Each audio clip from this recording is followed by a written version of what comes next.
Now, give me a little background on you.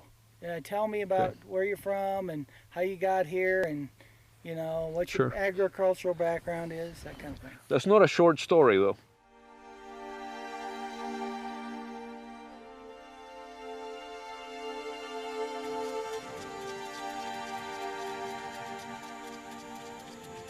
Tell us why there's so much emotion.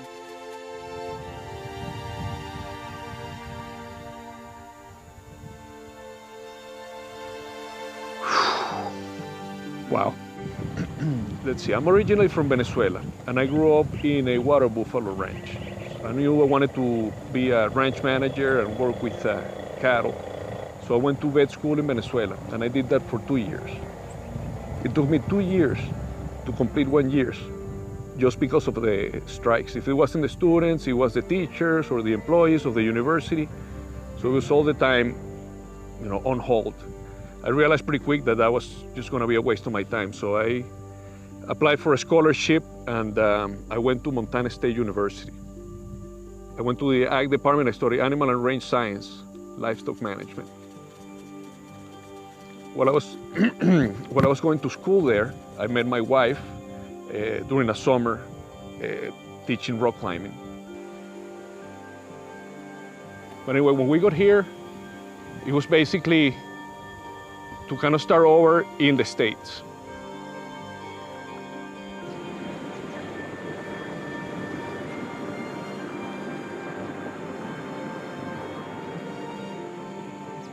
I wanted to keep ranching.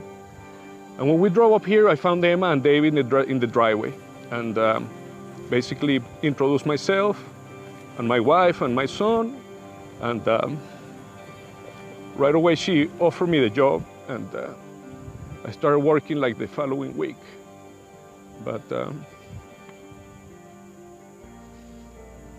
at that point, David was already starting to get sick when I started working here. So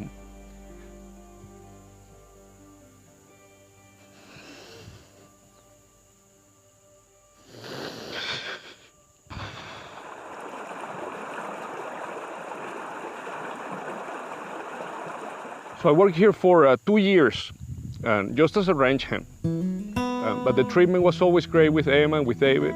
And David passed away during those 2 years that I was here.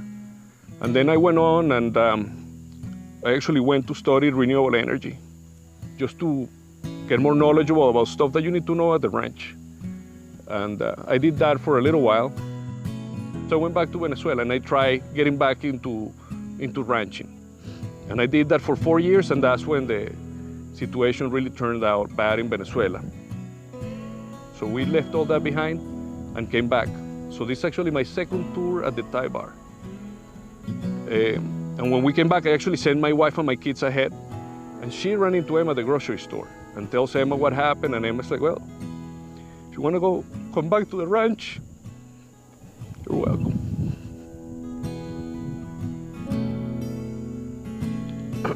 Anyway, so she opened up the doors to the ranch back to me and to my family when we came back. So this place is not only special because Emma is being very kind to me and my family. But also then, my daughter was born here. So when I started working here, a year later, my daughter was born. So she was born here at the property, at the ranch too, as a home birth. So there's definitely a lot of emotions tied up in this ranch for me already. So supposedly ranching is one of the most dangerous professions out there. And it is, I would say that it's more hard work than a dangerous one, but maybe it's just because you get used to it. But having a gentle herd that is easy to handle on food, on a four-wheeler, on horse, is a really big deal nowadays, especially having a large herd that you have to calve and take care of the calf the moment they're born in order to keep a registered herd.